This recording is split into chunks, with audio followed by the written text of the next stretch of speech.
आजच्या महायुतीच्या उमेदवार म्हणून मी अमोल खताळच्या प्रचारासाठी उपस्थित असलेले नामदार राधाकृष्ण विखे पाटील साहेब, कार्यक्रमाचे अध्यक्ष बापूसाहेब गुळवे, राष्ट्रवादीचे अध्यक्ष कपिलजी पवार,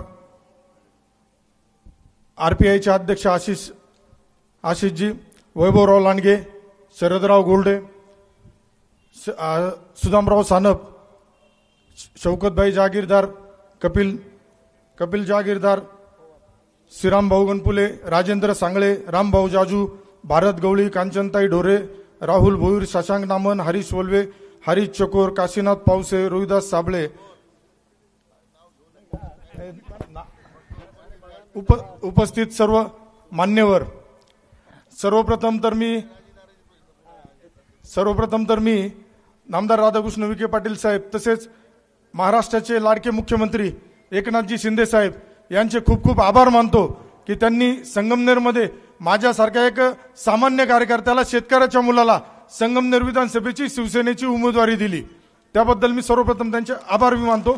आणि आपण सर्व बंधू भगिनी तसेच मायबाप जनता आज या अचानक ठरलेल्या, म्हणजे आपलं मंगळवारचं नियोजन होतं, परंतु साहेबांच्या सूचना आल्यानंतर आपण अचानक जी एक प्रचाराचं हे केलं, त्यासाठी उपस्थित राहिलेले सर्व साहेबांनी मी भारतीय जनता पार्टीचं काम करताना संजय गांधी निराधार योजनेसारख्या प्रतिष्ठित समजल्या जाणाऱ्या समितीचं अध्यक्षपद दिलं. त्या माध्यमातून मी काम करताना कधी कुठल्या प्रकारचा भेदभाव केला नाही. त्या माध्यमातून 4000 ज्येष्ठ निराधार दिव्यांग बांधवांना न्याय देण्याचा प्रयत्न केला. निश्चितच ही संधी फक्त मला नामदार राधाकृष्ण विखे पाटील व सुजयदादा यांच्यामुळे मिळाली. त्यानंतर भारतीय जनता पार्टीचं विधानसभा प्रमुख हे पद सुद्धा मला नामदार साहेबांमुळे मिळालं. आणि विशेष सांगायला आपल्याला आनंद होईल का ज्यावेळेस उमेदवारीसाठी सुद्धा मला नामदार साहेबांनी सूचना केली का अमोल, आता तू एक कार्यकर्ता म्हणून जी भाजपची उमेदवारी होती, सुजयदादांसाठी येणार होती, सुजयदादा आपले भाजपचे उमेदवार व्हावे यासाठी मी सुद्धा खूप प्रयत्नशील होतो. परंतु ही जागा शिवसेनेला आल्यानंतर त्यासाठी माझ्या नावाचा विचार केला गेला आणि मला ती उमेदवारी मिळाली. साहेब, माझी उमेदवारी भेटल्यानंतर 40 वर्षापासून संगमनेर तालुका स्वतःची जागीरदारी समजणारे, स्वतःची घरची प्रॉपर्टी समजणारे थोरात आणि तांबे यांनी एक माझ्यासारख्या छोट्या कार्यकर्त्याच्या विरोधात असं सांगितलं का हा एक संगमनेरचा खबऱ्या आहे. ऐकून साहेब एकदम बरं वाटलं मला का मला खबऱ्या म्हणले. नगर जिल्ह्याला बहिर्जी नाईक सारख्या खबऱ्याचा इतिहास आहे याची त्यांना माहिती नाही. ज्यांनी शिवाजी महाराजांच्या गुप्तहेर खात्याची जबाबदारी निभावली होती, ज्याने आपले उभे आयुष्य छत्रपती शिवाजी महाराजांच्या चरणी अर्पण केलं आणि स्वराज्याची सेवा केली. महाराजांच्या कितीतरी लढ्या जिंकण्यामागे बहिर्जी नाईकजी शत्रूची खबर आणायचे, तिचा हात त्यामध्ये होता. विशालगडाच्या वेढ्यातून सुटका असो, अफजल खानाचा वध, तसे आग्र्यातून महाराजांना बाहेर काढण्यात, त्यांचा जीव वाचवण्यात सुद्धा त्यांची महत्वाची भूमिका होती. त्यांच्या आपल्या स्वराज्याच्या उभारणीत मोलाचं योगदान आहे. जर तुम्ही मला खबऱ्या म्हणणार असाल तर ती माझ्यासाठी अभिमानाची गोष्ट आहे. कारण छत्रपती शिवाजी महाराजांचे मावळे हेच तर आपले प्रेरणास्थान आहे. मी कबूलच करतो की मी खबऱ्याचे काम आहे. मी खबऱ्या आहे या संगमनेरातील जनतेचा, या मायबाप जनतेचा, या पीडित जनतेचा, या दादागिरी दहशतगिरी करणाऱ्या जनतेसाठी मी खबऱ्याचं काम करतो. आणि इथून पुढे सुद्धा काही चुकीचं या तालुक्यामध्ये, संगमनेर तालुक्यामध्ये थोरात तांबेकून दादागिरी दहशत झाली तर त्यावेळेस सुद्धा मी खबऱ्याचं काम करील. आणि कुठलीही गोष्ट जनतेपासून लपून राहणार नाही.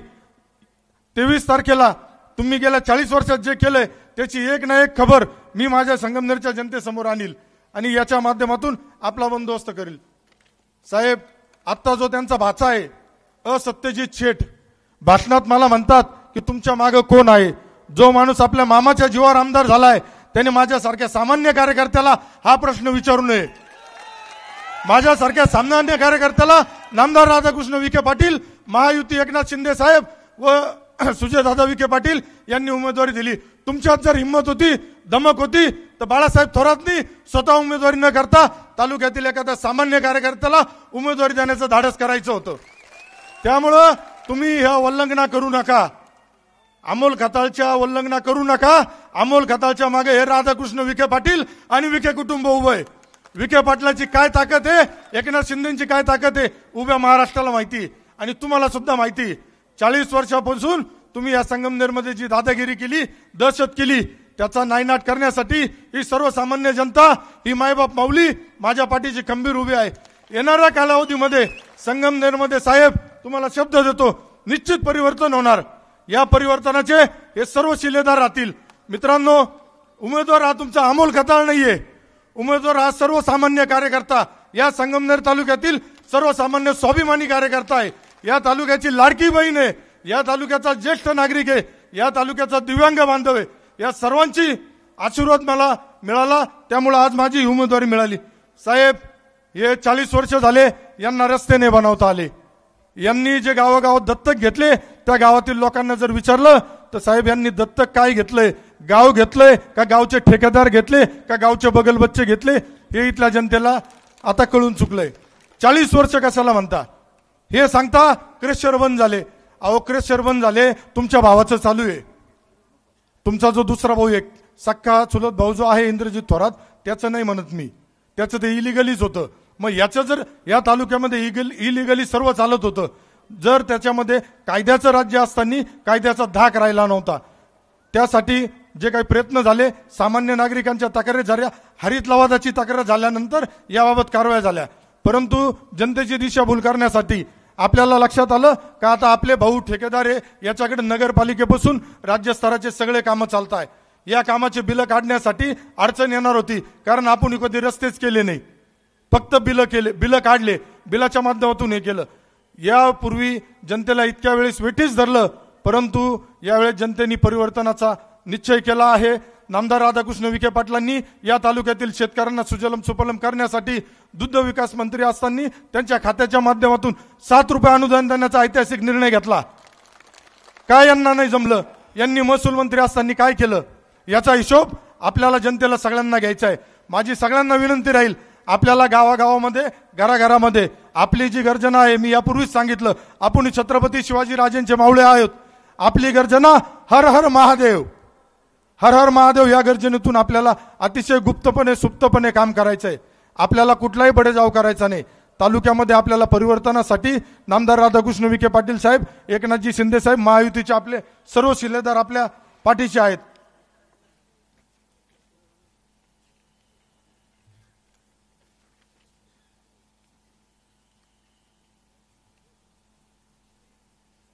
संगमनेरला जिल्हा दर्जा देण्यासाठी आपण आधीपासून लढत आलोय, परंतु आपल्याच तालुक्यातील काही बाळासाहेब थोरातच महसूल मंत्री होते, परंतु त्यांना ते कधी झालं नाही. त्यांनी ट्विट केलं होतं एक का पालघर जिल्हा झाला, त्यांना पालघर जिल्हा झाल्याचा आनंद झाला, परंतु संगमनेरचा नाही. एका कामासाठी यांनी कितीतरी टेंडर काढले. आजही मी बोलणार नाही, कारण नामदार राधाकृष्ण साहेब आपल्याला मार्गदर्शन करणार आहे. परंतु माझ्यावरती ते ज्या पद्धतीने टीका करतील, मी खूप संयमी माणूस आहे, मी काम करताना खूप संयम धरतो. परंतु आता जनतेच्या प्रेमाखातीर, जनतेच्या विश्वासासाठी, जनतेवरच्या दादागिरी दहशतीला बिमोडून काढण्यासाठी वेळ प्रसंगी मी सर्व भूमिका साईडला ठेवून आपल्यामध्ये यापूर्वीपासून जसं काम करतोय आक्रमकपणे काम करल. येणाऱ्या कालावधीमध्ये आपल्याला संगमनेर तालुक्यामध्ये नामदार साहेबांच्या, शिंदे साहेबांच्या माध्यमातून तालुक्याला विकासावर आणायचं आहे. माझी उमेदवारी कशासाठी? तर माझी उमेदवारी या संगमनेरामध्ये असलेली दादागिरी दहशत ही मिटवण्यासाठी. माझी उमेदवारी संगमनेर तालुक्यामध्ये भ्रष्टाचाराच्या नावाखाली होत असलेला विकास थांबवण्यासाठी. माझी उमेदवारी थोरात व तांबे व त्यांच्या बगलबच्च्याची जी इथं दादागिरी दहशत आहे ही संपवण्यासाठी. माझी उमेदवारी वंचित उपेक्षितांना न्याय देण्यासाठी. संगमनेरला ठेकेदारीच्या विळख्यातून मोकळे करण्यासाठी. येथील शेतकऱ्यांच्या जमिनी वाचवण्यासाठी. मित्रांनो, आपल्याला बऱ्यापैकी प्रत्येक गावामध्ये यांच्या ज्या बगलबच्च्यांनी जमिनी बळकावल्यात याच्यासाठी माझी उमेदवारी संगमनेर शहर धूळमुक्त करण्यासाठी, इथली ट्रॅफिक मुक्त करण्यासाठी, आणि सर्वात महत्त्वाचं म्हणजे माझी उमेदवारी संगमनेर तालुका टँकर मुक्त करण्यासाठी, संगमनेरच्या सोनेरी भविष्यासाठी. संगमनेरच्या जे युवक आहे ज्यांना आज रोजगारासाठी इकडे तिकडे जावं लागतं, नामदार राधाकृष्ण विखे पाटलांनी शिर्डीमध्ये केलेला विकास MIDCच्या माध्यमातून येणाऱ्या कालावधीमध्ये हजारो युवकांना नोकरी मिळणार आहे. साहेबांना माझी विनंती राहील का साहेब, संगमनेरमध्ये सुद्धा आपल्याला आपल्या नेतृत्वाखाली, शिंदे साहेबांच्या नेतृत्वाखाली आम्हाला सुद्धा एक मोठी MIDC द्यावा. IT सेक्टर सुद्धा एक आलं तर इथं आपल्या युवकांना रोजगार मिळेल. मला इथं